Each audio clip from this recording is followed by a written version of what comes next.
Okay, bro, kamusta? Ako lang. Nabalita ako, ano daw, parang you're gonna apply ng construction firm. Not construction firm. It's electric stuff. And I didn't apply. Parang they offered me a job. Okay, so, So, di pa ako nagde-decide if saan ako... or if ever,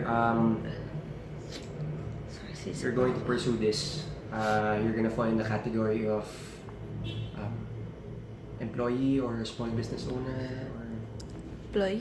employee. Okay, great. Anyway, I don't want to make this long na. So the reason why I invited you here is because this project, and the name of this project is Happy Life Project. Narinig mo na ba to before? Okay, great. In this project, you will normally see this equation. And the beauty about it is that you don't need to be an architect or engineer to understand this equation because it's really basic. The X are the actions you take, and the Y will be the results of those actions. For example, in your case, yung actions mo is to submit your CV or submit your resume, and then the results of those actions would sana you land the job, di ba?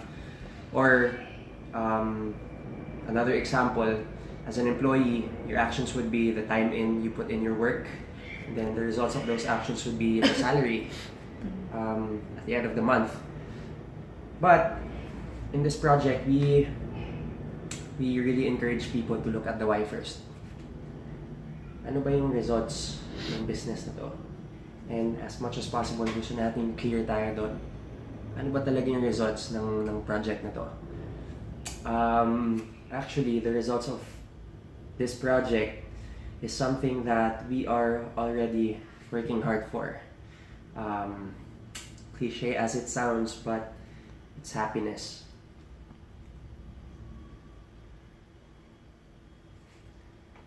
Now, would you agree na bago natin pasukin yung isang bagay, iniisip muna natin kung ano yung magiging resulta ng actions na yun, right? Like for example, you embarking in that field, construction field. Siguro iniisip mo naman siguro na, okay, before I will apply in this field, ano kaya yung resulta or ano kaya yung possibility para sa akin? Am I gonna earn this X amount of money or what? Pero really, the point of that all is for your happiness, right? Siguro with that money, with that salary of yours, iniisip mo na, okay, with this amount of money, I want to help my lola, I want to help my mother, and isn't it that gives you your happiness, di ba?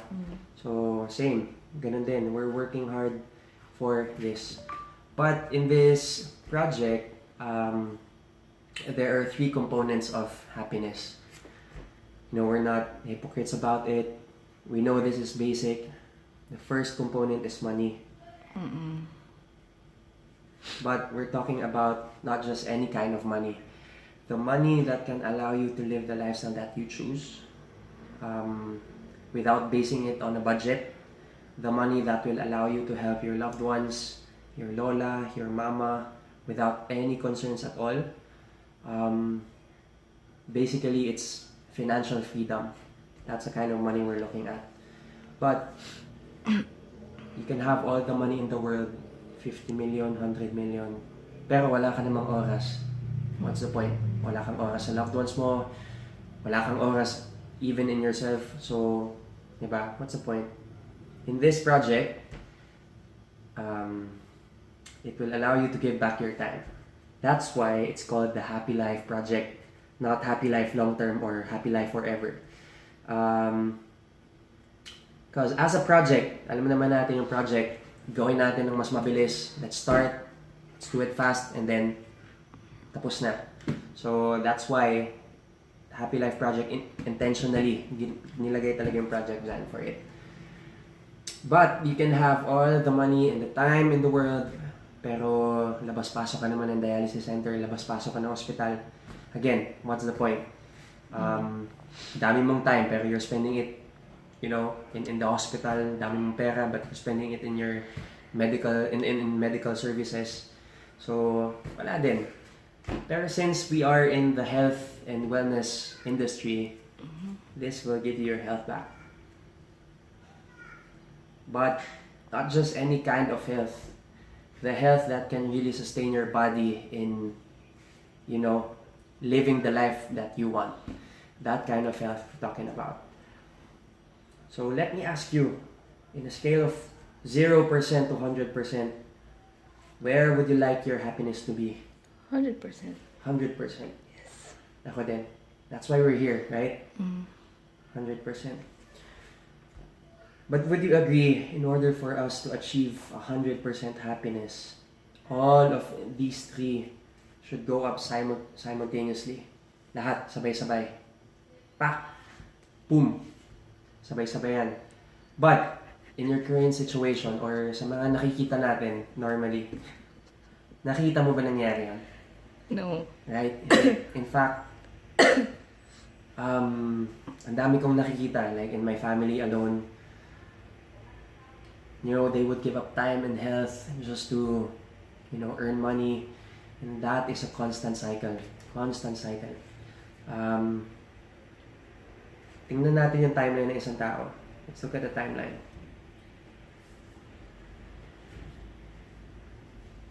0, 20, 40, 60, 80. So 0 to 20, normally, in this stage, we're dependent on our parents, and this is also the stage na we realize, oy, gusto ko ng bagong clothes, gusto ko ng bagong cellphone, gusto ko ng whatnot, and this is also the stage na we realize that in order for us to meet those needs and wants, we need to earn money. And we also realize na in order for us to earn money, we need to give up our... Sorry. Okay, again. Okay lang eh. So, in this stage, ito yung stage na we're dependent, we have all the time in the world but we have no money. All the time in the world. Our health was at our peak. And but this is also the stage na yun nga, we're gonna start wanting more for ourselves. New cell phone, new clothes, whatnot. So this is the time we realize na, oy, I need to give up my time para to earn money to meet those needs and wants. And since you gave up your time for money, you also gave up your health. Kasi all the pagod and the stress in work, talagang, it's gonna take a toll in your health. So, that cycle is going to continue until we're 40. Trading off time, health for money. Time, health for money. Work for money. But, when we're 40, sana, hopefully, we learn how to work smarter, work efficiently and effectively. Because when we are at our 40s, there are some things that we can't do while we are in our 20s, right? Because of all the stress and the pagod and puyat. Ganun talaga. It's the design of life. So, yun, sana we learn how to work smartly, efficiently, and effectively. And that goes until we're 60. Vicious cycle for 20 years, 40 years, I don't know, up until we're 70, I guess. So 40 years of trading off time, health for money, time away from your loved ones, and you're robbing yourself out of health for money. And let's say, naging maswerte tayo. By the time that we're 60, we're able to retire in the form of savings. Okay? That's 100% money. But really, the question is, can we get our time back? That's a big question mark. Kasi with all the stress and pagod for 40 years, trading off time, health, money, can we really give, can we really get our health back? Of Diba? course not. Kung 60 years old ka na ba, yung mga bagay na ginagawa mo nung 20s ka, pwede mo pang gawin, like bungee jumping or go to a EDM music festival and jump around. I think not. And in order for you to do that again, you need to consult your doctor, di ba? So, really, 40 years of trading off. Trading off. For what? For this. And do you even consider that as a retirement? So, ask yourself, does it have to be like this? Again, don't get me wrong, this is not about right or wrong. This is about what works for you. And it's about choices that we make. In this project, they answered that. It doesn't have to be like this. It doesn't have to be like give up your time or health or money. And that's where the cash flow quadrant comes in. Have you heard about this already? Which? The cash flow quadrant. Yeah, I heard. Okay, great. Okay, let's review lang. So, it's written by the famous author Robert Kiyosaki. And he classified all the people in the world by which how they earn income in two categories. The active income earners and the passive income earners.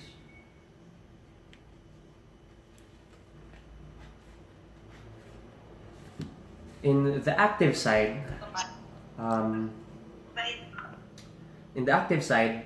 well, obviously, active, these are the employees and the small business owners, self-employed. Now, why active? Well, again, obviously, if no work, no pay. That's basic. In your case, would you agree na employees work from 8 hours to 12 hours, sometimes more? Kasi, di ba, when your boss will request na you work overtime, hindi naman natin pwede tanggihan yun eh, di ba? So, parang din siyang yung analogy niya, parang faucet. If nobody's gonna turn that faucet on, there's not gonna be a water flowing out. So, ganun din sa employees. But, moving on, small business owners, kasi nga, some people realize, you know what, pagod na ako magka-boss. I want to have my time back. That's why they transition from being an employee to small business owner. But would you agree na if yung employee will work 9 to 12, small business owners work 24 hours? Okay. Now why? Let me ask you a question. If you have a business, how long can you turn off your cell phone? Ako? Yeah. I can't. Yeah, di ba? Kasi it's constant eh. You need to, like, for example, if you have a clothing line, let's say, bubuksan mo yung store mo, and then when you close it, it doesn't end there. Pag uwi mo sa bahay, isipin mo pa din yung inventory, yung sales mo, next month's sale, ano kaya yung bagong trend just to keep up with, you know, the market. And things like that. So, really, can you really get your time back if you're a small business owner? I think not. So, in the passive side, nandito yung big business owners, tsaka yung investors. I'm gonna start off the big business owners. The big business owners, they have the same nature as those who are in the small business. But the difference is, big business owners can afford to take a vacation for 6 months or even a year and go back. The business is alive and flourishing. That happens because of leverage. And that leverage, yung leverage na yun, they leverage on the system. And the system manages the capital and people. that's why they can afford to go to vacation for 6 months, 1 year, and go back and still alive. For example, yung Ayala ba, Jazz, for example, pag umalis ba siya ng bansa, wala nang mag-withdraw ng money sa BPI, wala nang mag-i-invest sa BPI. Meron, di ba? So, really, leverage at work. You can see that. The other hand, the investors, normally people would think stocks, bonds, and properties. But in my opinion, I don't know if you would agree, this is semi-passive because, for example, you have a property. You need to manage that. Maintenance. You pray na sana may mag-rent na ng property mo. Sana magbayad ng rent. Sana, alam mo yun, hindi ka masunugan. Or, lagay natin sa stocks. Don't you need to like manage your portfolio every once in a while just to see if, it's working out well? So, really, is that true passive? I think the only true passive is interest. But, really, do you know how much is interest right now? Hindi. Okay. Just to give you an idea, maybe it's 1% per annum. But let's say, kahit 2%. Okay? But before that, let me ask you a question. In order for you to provide the best for your loved ones, in order for you to help your lola or your relatives concern-free, and to live the lifestyle that you choose, how much income would you need? Mga 370,000. 370,000. 370,000. Okay. Palagay natin sa interest to. Interest mo kinukuha. Let's compute. Wait. Okay. 370,000 times 12 divided by 0. Let's say 2% It's per annum. 220 million. Is that it? In order for you to get that kind of income, you need to invest 222 million pesos.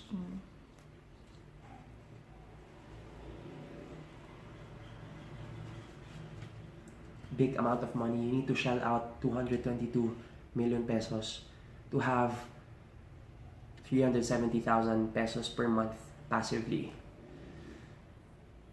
Now, if you see that as, kind of impossible as of the moment, well, in this business, the beauty is really, sorry, hindi pa pala done. Okay, if you see that as, impossible as of the moment, let me ask you a question. Where do you want to be? In the active side or in the passive side? Passive. Passive side. Me too. That's why we're here, right? But it's a fact that in order for people to transition from the active side to the passive side, in the US market alone, it's 30 to 50 years for you to transition from the active to passive. In the Philippines, sa atin, it's 50 years to infinity. And it's sad because some people even don't know this side of the quadrant. Di nila alam. They're stuck in the passive. Yung mindset nila nasa active. But the beauty about this project, T, is you don't need the zeros anymore. Okay? You don't need the zeros. The beauty is we have what we call the KPIs. Key Performance Indicators. That in 3 to 6 months, you're looking at 140,000 pesos. 2 to 3 years, you're looking at 1.4 million. in 3 to 5 years, you're looking at retirement. Which we're looking at around 4 million. And all of these numbers are on a monthly basis. Now, let me ask you, are these results good enough? Oo naman. Right? And you know what? With all confidence in me, I can say that these results are guaranteed. Guaranteed.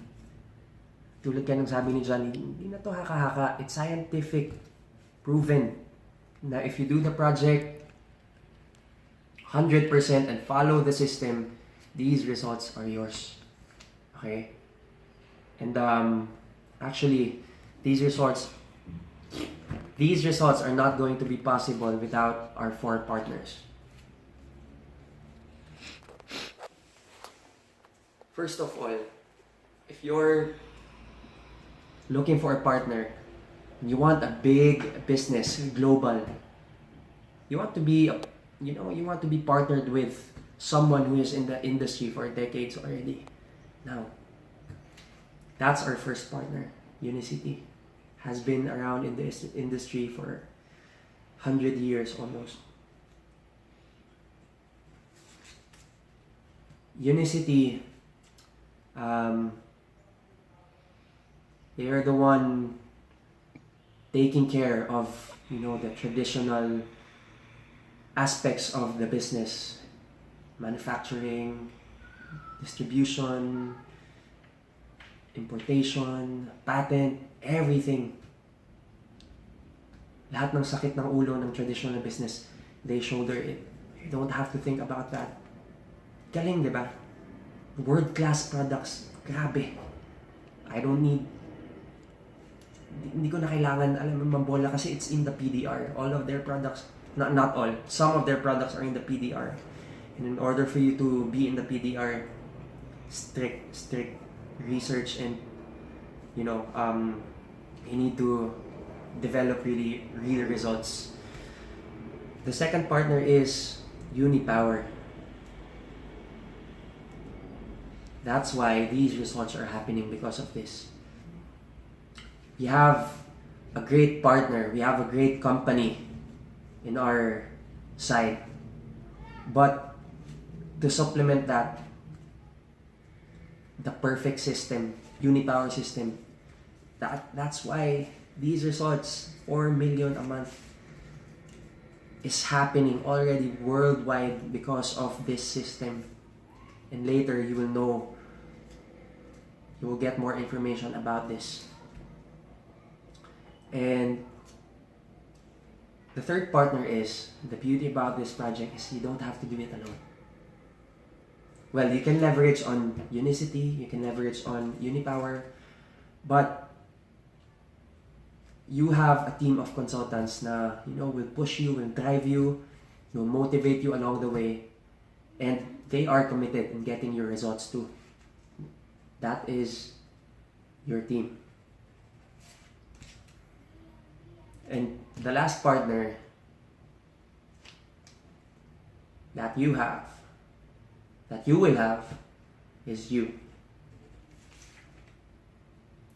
That's why, if you want these results for yourself, you need to decide right now. Am I gonna continue trading off time, health for money? Time away from my loved ones for money? Things like that. Am I gonna continue to live my life on a budget? Or do I want a concern-free, financial freedom, concern-free life? I can do whatever I want, whenever I want. But it all has to start with you. You need to decide. Because the partners are already there, in place, perfectly. The right time, the right place. All you have to decide. So, do you want these results for yourself? Okay. Game. Now, let's talk about the X. What you have to do lang is to dance. Hindi, joke lang.